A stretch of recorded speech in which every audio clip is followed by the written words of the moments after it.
Hello everyone, my name is Erkan and I designed a cycle training program. And cycle is the total sport, and cycle players must perform with short bursts of power and speed and have the ability to keep going for 90 minutes or more. And cycle players need to have endurance, strength and power, but too much bulk would hinder their ability to and agility and speed of mark. So I use some plyometric moves, and I also use kettlebells and some whole body functional movements for core strength and conditioning. And the first move that I'm going to demonstrate is jump squats. So before performing jump squats, it's really important to establish a really good solid base form and core strength. And form is very important, and usually start with a solid squat stance and shoulder width apart, feet shoulder width apart, or a little bit wider. Everybody's different, so it depends on the athlete's mechanics. So toes slightly out and core tight. Keep the core tight, really important. And so here. And then the weight should be on the heels whole time, and then knees out. So start with squat form, and go all the way down, knees out, toes slightly up, and then arches up as you squat down. From here, core tight, you're going to use the arms, you're going to breathe, inhale, exhale, and exhale. It's really important to land soft and quiet, and keep the knees out, so you can use, the athlete can use all the glute muscles and so less tension on the knees. And this is the first move, and my second move is plyometric version of jump plyo lunges. So to start with deep lunge, and here it's important to keep the chest up, core tight and rigid, and knees out, knee aligned with the hip, and knee and ankle is in line. So here, the athlete's going to breathe, inhale, and exhale. It's important to land in the same spot, so accuracy is important, and keeping the chest up and keeping the core engaged the whole time. That's really important. And so it's so usually these moves that I would use plyometric jumps and kettlebells in the late preseason and in-season conditioning program.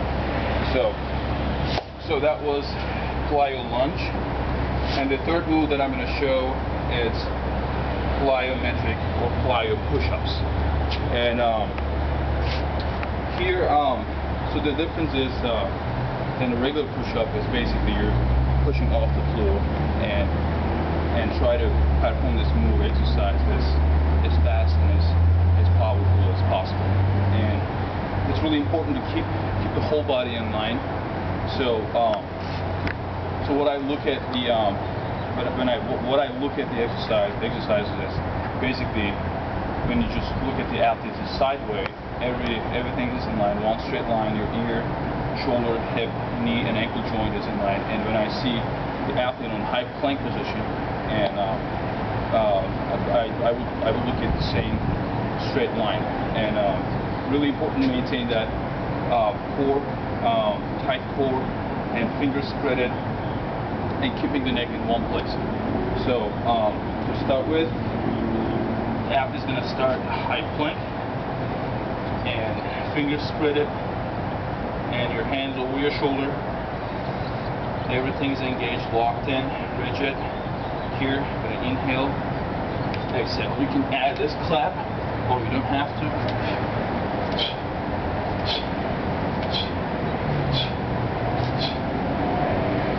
So this is plyo push-ups. The fourth move I'm going to use kettlebell swing. It's kettlebell is known as highly effective equipment for strength, agility, coordination, balance. power, and many other benefits. It's a great equipment, but it requires perfect skill, precise skill. So again, perfect squat form has to be must be established prior to this workout. And what I usually do is I require my athletes to be able to perform their squat right in front of the wall. So you have to be able to use the hip motion. It's crucial. It's really important. Power should come from the hip. So what I would do to assess that, I would have the athlete just stand by a wall or something and then perform a couple squats to see if they have the mobility and control of their hip. So here, so driving the hip back and down and pushing the knees out and keeping the chest up to be able to perform this squat all the way down and all the way up, all the way down and all the way up. So basically, if the athletes can perform the squat right in front of a wall, I would probably just work on that, and I would probably assess all the joints and make sure every joint they're stable. If anything is weak or inhibited, or if there's any structural deficiency, I would probably not use the kettlebell swing. So start with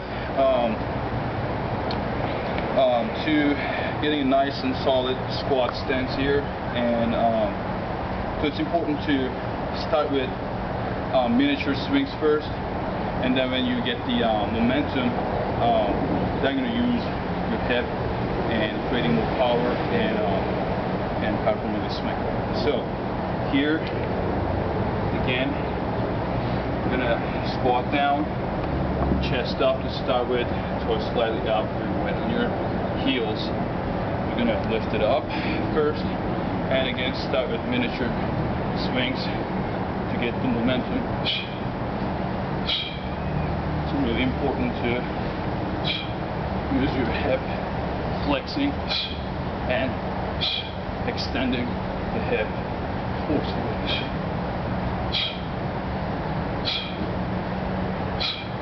So, the really important part also is your shoulders.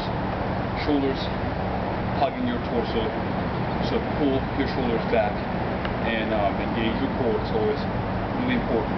And then your balance. So the kettlebell shouldn't move you forward. You have to control it. You have to be able to control the kettlebell and perform the swing. So this is the swing. And next move, we have kettlebell Turkish get up. So it's a really great workout for core and core strength and endurance. So to start with, I'm going to put my kettlebell, I'm going to lay right next to the kettlebell.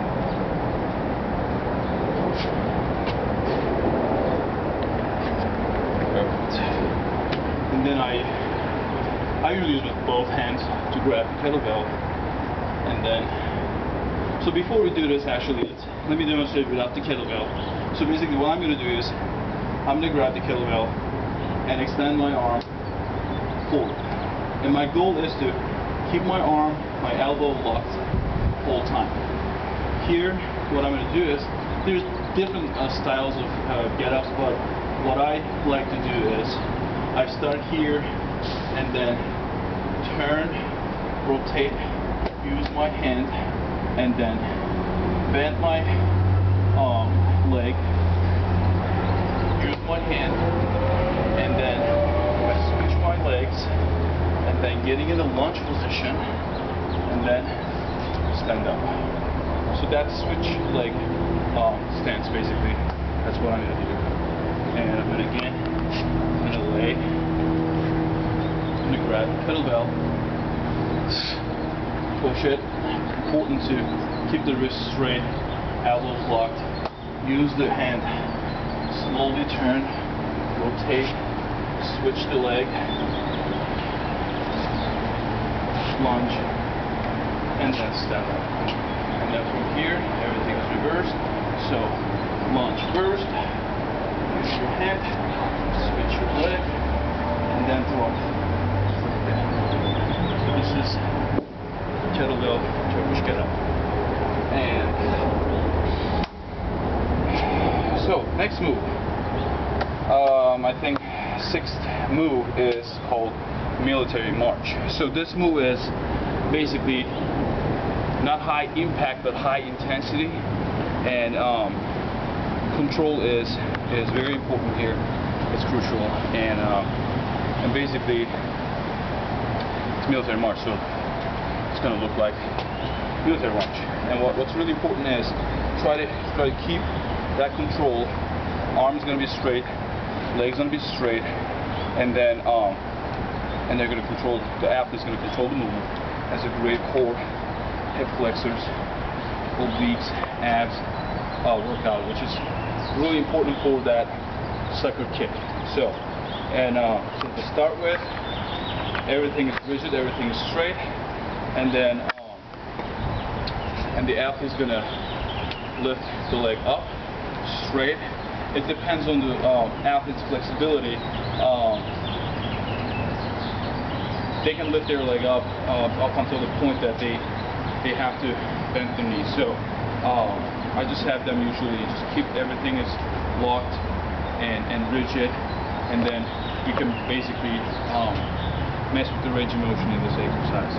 So really depending on the athlete's ability. Here, you inhale, exhale, and then same thing, flexing and extending the arm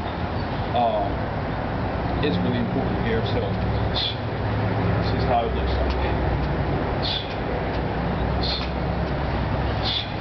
So it's important to not to bend over here, keep the chest up, and controlling the breathe, keeping the core tight, and adding that breathing, connecting that breathing with the exercise.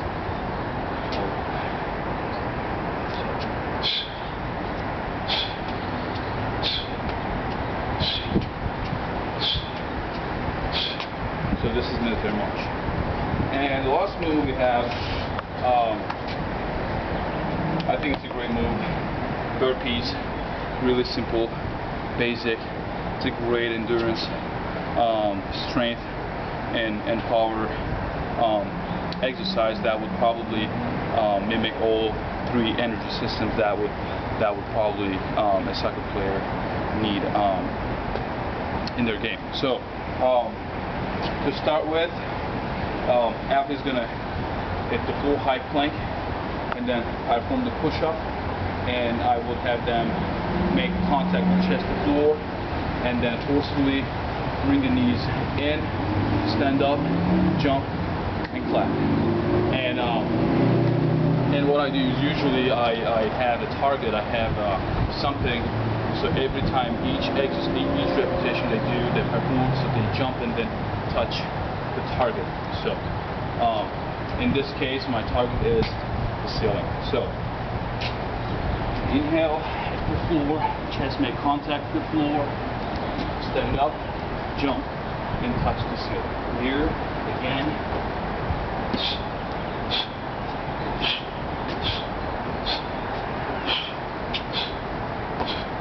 So, this is burpees. They're modifications. They're easy versions of burpees.